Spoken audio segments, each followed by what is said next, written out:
ಬಹಳಷ್ಟು ಜನರು ಕೇಳ್ತಿರ್ತಾರೆ, ನಾವು ನ್ಯೂಟ್ರಿಷಿಯಸ್ ಫುಡ್ ತೊಗೋತೀವಿ, ಎಕ್ಸಸೈಸ್ ಮಾಡ್ತೀವಿ, ಆದರೂ ಯಾಕೆ ಡಾಕ್ಟರ್ ನಮಗೆ ಪದೇ ಪದೇ ಹುಷಾರು ತಪ್ತಿರತ್ತೆ, ಆರೋಗ್ಯ ಸರಿ ಇರೋದಿಲ್ಲ ಅಂದರೆ ರೋಗದ ಮೂಲ ಇರುವಂಥದ್ದು ಬರೀ ದೇಹದಲ್ಲ ಅಥವಾ ಮನಸ್ಸಿನಲ್ಲ?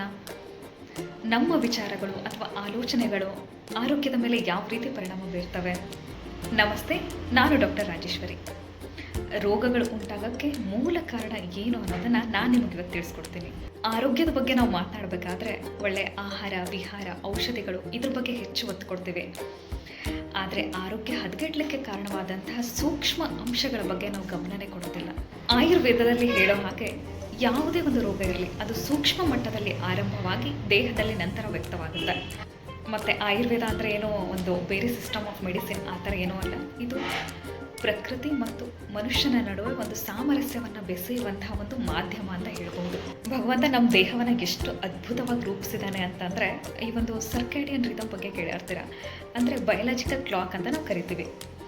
ಅಂದರೆ ರಾತ್ರಿ ಹೊತ್ತು ಮಲಗೋದಿರ್ಬೋದು, ಅಥವಾ ಬಾಯಾರಿಕೆ ಆದಾಗ ನೀರು ಕುಡಿಬೇಕು ಅನಿಸೋದು, ಹಸಿವಾದಾಗ ಊಟ ಮಾಡಬೇಕು ಅನಿಸೋದು, ಅದನ್ನು ನಮ್ಗೆ ಯಾರೂ ಹೇಳ್ಕೊಡ್ಬೇಕಾಗಿಲ್ಲ. ಅದು ನಮ್ಮೊಳಗೆ ಬಂದಿರುವಂಥ ಒಂದು ನೈಸರ್ಗಿಕ ದತ್ತವಾದ ಒಂದು ಕ್ರಿಯೆಗಳು. ಆ ಒಂದು ಕರೆ ನಮಗೆ ಗೊತ್ತಾಗುತ್ತೆ, ನಾವು ಅವಾಗ ಅದಕ್ಕೆ ಸರಿಯಾಗಿ ರೆಸ್ಪಾಂಡ್ ಮಾಡ್ತೀವಿ. ಇದು ನ್ಯಾಚುರಲ್. ಆದರೆ ಇತ್ತೀಚಿನ ದಿನಗಳಲ್ಲಿ ಏನಾಗ್ತದೆ, ಇದೊಂದು ಓಟದ ಬದುಕು ಅಂತ ನಾವು ಹೇಳ್ಬೋದು. ಯಾಕಪ್ಪ ಅಂತಂದರೆ, ಒಂದು ಆರ್ಥಿಕವಾಗಿ ನಾವು ಸಬಲರಾಗಬೇಕು ಅಂತ ನಮಗೆ ಆ್ಯಕ್ಚುಲ್ ಏನು ಬೇಕು ಅಂದರೆ ಒಳ್ಳೆಯ ಆರೋಗ್ಯ ಇರ್ಬೋದು, ಮನಸ್ಸಿನ ಶಾಂತಿ ಇರ್ಬೋದು, ಅದನ್ನೆಲ್ಲ ನಾವು ಮರಿತಾ ಇದ್ದೇವೆ. ಸರಿಯಾದ ಸಮಯಕ್ಕೆ ಊಟ ಮಾಡೋದಿಲ್ಲ, ರಾತ್ರಿ ಲೇಟಾಗಿ ಮಲ್ಕೊಳ್ಳೋದು, ಏನದು ಹಸುವಾದಾಗ ತಿನ್ನೋ ಬದಲು ಏನೋ ಸುಮ್ಮನೆ ಕ್ರೇವಿಂಗ್ಸ್ ಅಂತ ತಿನ್ನೋದು. ಇದರಿಂದ ಏನಾಗ್ತದೆ, ಇದನ್ನು ನಾವೆಲ್ಲ ಪ್ರಜ್ಞಾಪರಾಧ ಅಂತ ಕರಿತೀವಿ. ಅಂದರೆ ನಮ್ಮೊಳಗಿರೋ ಜ್ಞಾನಕ್ಕೆ ವಿರುದ್ಧವಾಗಿ ನಡೆದುಕೊಳ್ಳುವಂತಹ ಕ್ರಿಯೆ, ಇದೇ ಪ್ರಜ್ಞಾಪರಾಧ. ಇನ್ನೇನು ನಾವು ಬೇರೆ ಅಪರಾಧ ಮಾಡಬೇಕು ಅಂತ ಇಲ್ಲ. ಆದ್ದರಿಂದ ನಮ್ಮ ಆರೋಗ್ಯ ಕೇವಲ ನಾವು ತಗೊಳ್ಳುವಂತಹ ಒಳ್ಳೆಯ ಆಹಾರ ಅಥವಾ ವಿಹಾರದ ಮೇಲೆ ಮಾತ್ರ ಡಿಪೆಂಡ್ ಆಗಿಲ್ಲ, ಅದು ನಾವು ಮಾಡುವಂತಹ ಒಳ್ಳೆಯ ಯೋಚನೆಗಳು, ವಿಚಾರಗಳ ಮೇಲೆ ಡಿಪೆಂಡ್ ಆಗಿರುತ್ತೆ. ಹಾಗಾಗಿ ಪ್ರತಿನಿತ್ಯ ನಾವು ನಮ್ಮ ಮನೋಮಯ ಕೋಶವನ್ನು ಆರೋಗ್ಯವಾಗಿ ಇಟ್ಕೊಳ್ಬೇಕು. ಅಂದರೆ ಹೇಗೆ? ಧನ್ಯತೆಯಿಂದ ಬದುಕೋದು. ಅಂದರೆ ಬೆಳಗ್ಗೆ ಎದ್ದೋಳ್ತಿದ್ದೀವಿ ಅಂದರೆ, ಭಗವಂತ ನನ್ನ ದೇಹದಲ್ಲಿ ಒಂದು ಚೈತನ್ಯವನ್ನು ಕೊಟ್ಟಿದೆಯಾ, ನನ್ನ ಕೈ ಕಾಲುಗಳಲ್ಲಿ ಓಡಾಡುವಂಥ ಶಕ್ತಿ ಕೊಟ್ಟಿದೆಯಾ, ಜಗತ್ತನ್ನು ನೋಡುವಂಥ ಸಾಮರ್ಥ್ಯವನ್ನು ಕೊಟ್ಟಿದೆಯಾ, ಇದಕ್ಕಿಂತ ಹೆಚ್ಚೇನು ಬೇಕು?